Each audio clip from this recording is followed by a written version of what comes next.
নমস্কার বন্ধুরা, moms magical tips and ট্রিক্সে তোমাদের সবাইকে স্বাগত জানাই। আমি কিন্তু আমার কথা মতো ক্লাস 1-এর ইংলিশের দুটো বই নিয়ে তোমাদের সামনে হাজির হয়েছি। তো আজকে এই দুটো বই সম্পর্কে ডিটেলসে আলোচনা করব এবং অবশ্যই ক্লাস 1-এর ইংলিশের যে সিলেবাসটা সেটাও কিন্তু তোমাদের সাথে আমি শেয়ার করব। তো তোমাদের বাচ্চারা যারা ক্লাস 1-এ পড়ছে বা আগামী বছর পড়বে তারা কিন্তু এই সিলেবাস অনুযায়ী বাচ্চাদেরকে তৈরি করে নিতে পারো আগের থেকেই, কারণ সামনেই গরমের ছুটি আসতে চলেছে, তো কিছুটা কিন্তু তোমরা এগিয়ে রাখতে পারবে বাচ্চাকে। তো ক্লাস 1-এ কিন্তু বাচ্চাদেরকে নর্মালি দুটো বই দেওয়া হয়, একটা গ্রামার পোর্শনের জন্য আর একটা থাকে কম্প্রিহেনসিভ যে পার্টটা সেটার জন্য। তো এটা নর্মালি রিডিং স্কিল ঠিকঠাক করার জন্য, আরও অনেক রকম কোয়েশ্চেন আনসার কীভাবে দিতে হয় এই সব বিষয়গুলো ঠিকঠাক করার জন্য কিন্তু এই বইটা ব্যবহার করা হয়। আর অবভিয়াসলি গ্রামার শেখানোর জন্য এই বইটা ব্যবহার করা হয়। তো এই বইটা দুটো বই আমি বলেছিলাম যে আগের দিনই বলেছিলাম যে ভীষণই ভালো। তো আগে আমি গ্রামারের পার্টটা কমপ্লিট করে নিই, তারপরে এই বইটার প্রসঙ্গে আসছি। প্রথমেই তোমাদের গ্রামারের বইটার কন্টেন্টটা একটু দেখিয়ে নিচ্ছি। দেখো, কন্টেন্ট দেখলে তোমরা মোটামুটি আইডিয়া করতে পারবে যে কি কি টপিক বাচ্চাদেরকে ক্লাস 1-এ পড়ানো হয়। কেজি ক্লাসের সাথে কিন্তু অনেকটাই সিমিলারিটি আছে, কিন্তু যে যে জায়গাগুলোতে এক্সট্রা পড়ানো আছে সেগুলো আমি ডিটেলসে অবশ্যই এক্ষুনি তোমাদের সাথে আলোচনা করব। তো একদম প্রথমেই কিন্তু কি করা হয় বলো তো, বাচ্চাদেরকে একটু অ্যালফাবেট বলো বা ভাওয়েল, কনসোনেন্ট, তারপরে এ অ্যান কোথায় বসে, যেগুলো আগের ক্লাসে অলরেডি শেখানো হয়েছে সেইগুলো জাস্ট একটু রিভিশন করানো হয়, যাতে ওটার থেকে হয়তো মনে হয় যে বাচ্চাদেরকে দেখে নেওয়া হয় যে কে কতটা শিখেছে, কার কতটা মনে আছে, সেই জিনিসগুলো দেখার পরে কিন্তু আস্তে আস্তে নতুন টপিকগুলো ধরা হয়। তো যার জন্য ফার্স্টেই দেখো ফান উইথ লেটার বলে একটা টপিক রয়েছে।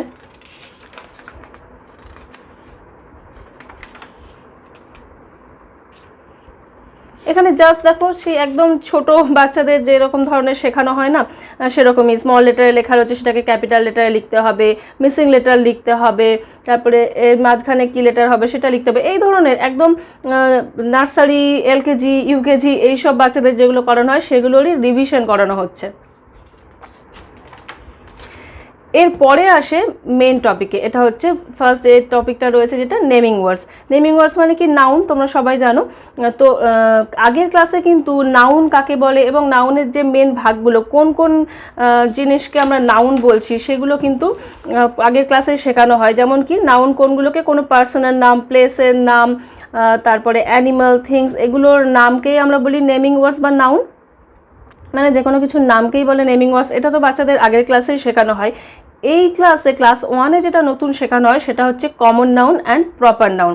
তো এখানে দেখো দুটো ভাগ করা রয়েছে এবং এই বইটাতে যে টার্মটা ইউজ করা হয়েছে সেটা হচ্ছে এক্স্যাক্ট নেম আর কমন নেম। মানে কমন নাউন যেটা সেটাকে কমন নেম বলা হচ্ছে এবং প্রপার নাউন যেটা সেটাকে এক্স্যাক্ট নেম বলা হচ্ছে, যাতে বাচ্চাদের বুঝতে কিন্তু অনেক সুবিধা হয়। এবং এর সাথে রিলেটেড প্রচুর ওয়ার্কশিটও রয়েছে, যেগুলো থেকে বাচ্চারা খুব সহজে প্র্যাকটিস করতে পারবে এবং তাদের কনসেপ্টও অনেক ভালোভাবে ক্লিয়ার হয়ে যাবে। তো এটা গেল নেমিং ওয়ার্ডের টপিকটা। নেক্সট দেখো আসছে ওয়ান মেনি বা সিঙ্গুলার প্লুরালের যে টপিকটা। তো আগের ক্লাসে মানে কেজি ক্লাসে বাচ্চারা কি শেখে, শুধুমাত্র এস লাগিয়ে সিঙ্গুলার থেকে প্লুরাল করা সেইটা শেখে, কিন্তু এবারে যেটা নতুন আসছে সেটা হচ্ছে ইএস কোথায় কোথায় লাগাতে হবে সেইটা কিন্তু বাচ্চাকে শিখতে হবে। এবং এই বইটাতে দেখো কত সুন্দরভাবে একটা লাইনের মধ্যে বুঝিয়ে দেওয়া রয়েছে যে when a word ends with double s, sh, ch, x, z we add ES. তো এগুলো একদম একদম একটা লাইন, এই লাইনটা যদি বাচ্চা মনে রাখতে পারে তাহলে কিন্তু প্রবলেম সলভ হয়ে যাবে। তো এইভাবে খুব ইজিলি কিন্তু বাচ্চাকে শেখানোর জন্য এই বইগুলো ভীষণ ভালো। এবং তার সাথে সাথে অবশ্যই কতগুলো ওয়ার্কশিটও রয়েছে এখানে। নেক্সট টপিক দেখো ইউজিং এ অ্যান। অনেক স্কুলে আবার এ অ্যানের সাথে দাটাও কিন্তু বাচ্চাদেরকে শেখানো হয়। তো এটা নিয়ে আর কিছু ডিটেলসে বলছি না, কারণ এটা আগের ক্লাসে বাচ্চারা অনেকবারই শিখেছে। এরপরে আসছে নাউনের পরে কি আসে, প্রোনাউন আসে। তো আগের ক্লাসে বাচ্চারা কি শেখে, হি, শি, ইট, এই টপিকগুলো শেখে। এবারে নতুন কি আছে দেখো, আই আছে, ইউ আছে। অনেক স্কুলে কিন্তু দে, উই এগুলোও শেখানো হয়। তো এগুলো নিয়ে আমি ডিটেলস আর বলছি না, কারণ এই টপিকগুলোর উপরে ডিটেলসের ভিডিও অলরেডি আমার চ্যানেলে আছে। তোমরা যদি দেখতে চাও তাহলে ডেসক্রিপশন বক্সে আমি লিঙ্ক দিয়ে দেবো, সেখান থেকে কাইন্ডলি একটু দেখে নিও। তো এই প্রোনাউনের পরে আসছে কি ডেসক্রাইবিং ওয়ার্ডস বা অ্যাডজেক্টিভ। তো এটার উপরেও কিন্তু আমি ভিডিও বানিয়েছি, তোমরা চাইলে দেখে নিতে পারো। ডেসক্রাইবিং ওয়ার্ডস কাকে বলে বা অ্যাডজেক্টিভ কাকে বলে, এটাও বাচ্চাদেরকে কিন্তু ক্লাস 1-এ শেখানো হয়। নেক্সট আরেকটা টপিক আসছে দিস, দ্যাট, দিস, দোজ। এটাও কিন্তু কেজিতেই শেখানো হয়। অনেক স্কুলে অবশ্য এই দিস আর দোজ এই দুটো টপিক শেখায় না।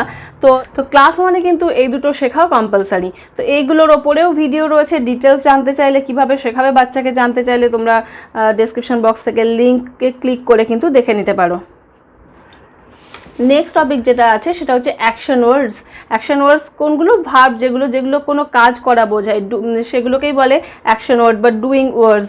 তো যে কোনো কাজ, সেটা দৌড়ানো, হাঁটা, জল খাওয়া, ভাত খাওয়া, যে কোনো কিছু, এই ধরনের যে কোনো কাজকে আমরা অ্যাকশন ওয়ার্ডস বলি, যেটাতে আমরা অ্যাকশন করছি সেরকম ওয়ার্ডস। তো এখানে কিন্তু ক্লাস 1-এ কিন্তু অ্যাকশন ওয়ার্ডসও একটু ডিটেলসে শেখানো হয়। নেক্সট টপিক যেটা আসছে সেটা হলো is, am, are, has, have. Is, am, are এই তিনটে কিন্তু কেজি ক্লাসেও অনেক স্কুলে শেখানো হয়, আবার অনেক স্কুলে শেখানো হয় না, কিন্তু ক্লাস 1-এ কিন্তু এটা শিখতেই হবে।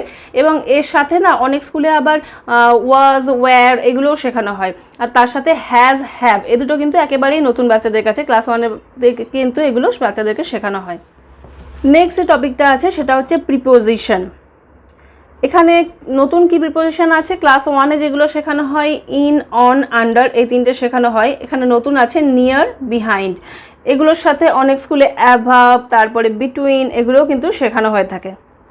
এগুলো ছাড়াও পাংচুয়েশনও কিন্তু বাচ্চাদেরকে ক্লাস 1-এ শেখানো হয়, বা স্পেসিফিক্যালি ক্যাপিটাল লেটার কোথায় কোথায় বসবে সেই জিনিসটা কিন্তু খুব ভালো করে ক্লাস 1-এ বাচ্চাদেরকে শেখানো হয়। পাংচুয়েশন মানে কোথায় সেন্টেন্সের কোন জায়গায় কি বসবে, ফার্স্ট লেটারটা ক্যাপিটাল করতে হবে, সেন্টেন্স কমপ্লিট হয়ে গেলে ফুল স্টপ দিতে হবে, বা জিজ্ঞাসা করার মতো কোয়েশ্চেন হলে সেখানে কোয়েশ্চেন মার্ক দিতে হবে। এই ধরনের যে বিষয়গুলো সেগুলোকেই বলে পাংচুয়েশন। তো ক্যাপিটাল লেটার কোথায় কোথায় হবে সেই জিনিসটা কিন্তু আলাদা করেই একটা টপিক রয়েছে, যে কোথায় কোথায় ক্যাপিটাল লেটার বসাতে হয় সেটার ওপরে। ওই টপিকগুলো ছাড়াও আরেকটা যে নতুন জিনিস বাচ্চাদেরকে ক্লাস 1-এ শেখানো হয় ইংলিশে, সেটা হচ্ছে কম্পোজিশন বা পিকচার কম্পোজিশন বললে আরও ভালো হয়। ছবি দেখে বাচ্চাকে কিন্তু এই জায়গাগুলো ফিল আপ করতে হবে। অনেক সময় এরকমও থাকে, একটা ছবি দেওয়া থাকে, সেই ছবি দেখে ফুল সেন্টেন্সও লিখতে বলা হয়। তো এটাকে বলে পিকচার কম্পোজিশন। এটা কিন্তু ক্লাস 1-এই বাচ্চাদেরকে শেখানো হয়। এগুলো ছাড়াও অনেক স্কুলে আরও কিছু জিনিস শেখায়, যেমন ধরো অপোজিট ওয়ার্ডস শেখানো হয়, বা কম্পাউন্ড ওয়ার্ডস শেখানো হয়, তারপরে হচ্ছে সিনোনিম সেগুলো শেখানো হয়। সেগুলো স্কুল টু স্কুল ভ্যারি করে। তো মোটামুটি যেটা ইংলিশের গ্রামারের ক্লাস 1-এর যে সিলেবাসটা সেটা কিন্তু এইটাই, ওভারঅল এগুলোই মেনলি শেখানো হয়। তার সাথে একটু এদিক ওদিক হতেই পারে, সেটা স্কুল টু স্কুল কিন্তু অনেক সময় ভ্যারি করে। তো এটা গেল গ্রামারের পার্টটা। এরপরে চলে আসি আমরা এই কম্প্রিহেনশনের এই পার্টটাতে। কম্প্রিহেনশনের পার্টে আলাদা করে কিছু বলার নেই।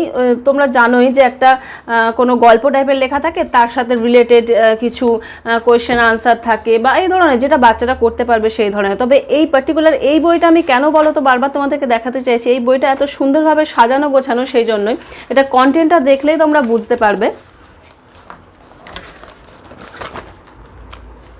দেখো ডিটেল কন্টেন্টটা যদি দেখো, প্রত্যেকটা এক একটা করে টপিক রয়েছে বা এক একটা করে স্টোরি আছে।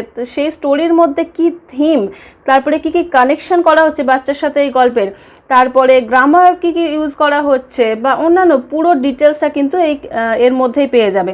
এবং এখানে যেমন ধরো এই গল্পটা যদি আমি ধরি, প্রিয়াস ফ্রেন্ড, এটা থিম কি প্ল্যান্টসের ওপরে বলা হয়েছে।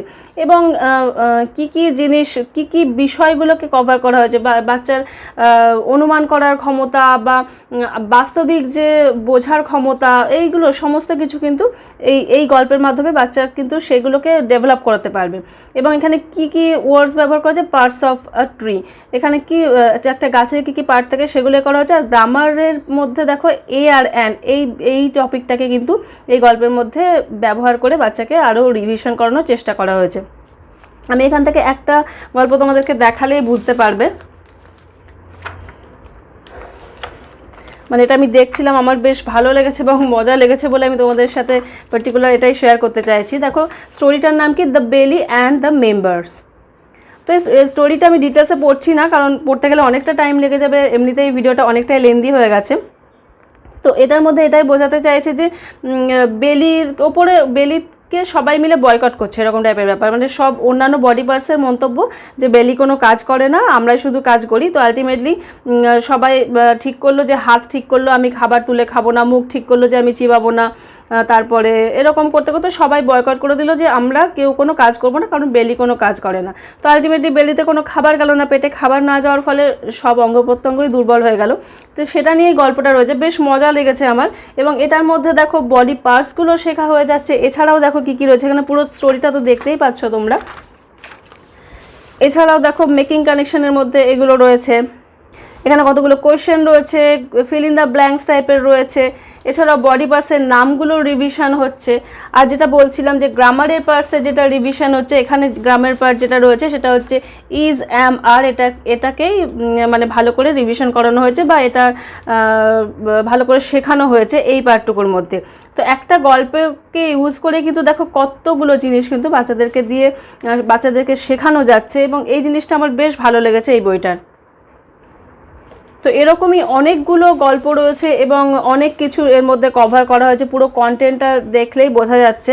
এবং সবথেকে ভালো ব্যাপার হচ্ছে যে গ্রামারে যেগুলো বাচ্চা পড়বে সেগুলো কিন্তু এই কম্প্রিহেনশনগুলো পড়ার সময় কিন্তু সেগুলো রিভিশন হয়ে যাবে। এবং শুধু এই বিষয়টাই নয়, দেখো এর মধ্যে আরেকটা জিনিসও রয়েছে যে প্রোনাউন্সিয়েশন কেমন হবে বা ফোনিক্সের কিছুটা পার্টও এর মধ্যে ইনভলভ করা হয়েছে। দেখো এখানে যেমন দেখো প্রোনাউন্সিয়েশন, সফট সি এর প্রোনাউন্সিয়েশন কীরকম হবে, অ্যাজ ইন, নাইস, এই ধরনের, বা হার্ড সি এর প্রোনাউন্সিয়েশন কী হচ্ছে, কেক, এই যে এগুলোও কিন্তু বাচ্চাকে এর মধ্যেই শেখানো হয়ে যাবে।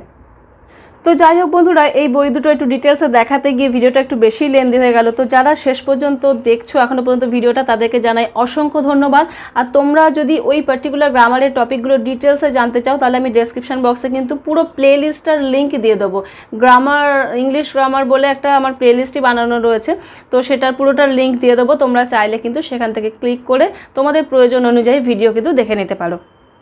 তো আজকের ভিডিওটা আমি এখানেই শেষ করছি। তোমরা আরও ডিটেলসে যদি কিছু জানতে চাও প্লিজ আমাকে নিচে কমেন্ট করে জানিও। আর যদি ভিডিওটা ভালো লাগে এবং বইগুলোও ভালো লাগে তাহলে প্লিজ ভিডিওটাকে একটা লাইক করে দিও, এবং যদি খুব ভালো লাগে তাহলে প্লিজ ভিডিওটাকে অন্যদের সাথে শেয়ারও করে নিতে পারো, যাতে এই ধরনের বইগুলো অন্য বাচ্চাদেরও কাজে লাগে। আজকের মতো তাহলে আসি বন্ধুরা, তোমরা সবাই খুব ভালো থেকো, সুস্থ থেকো।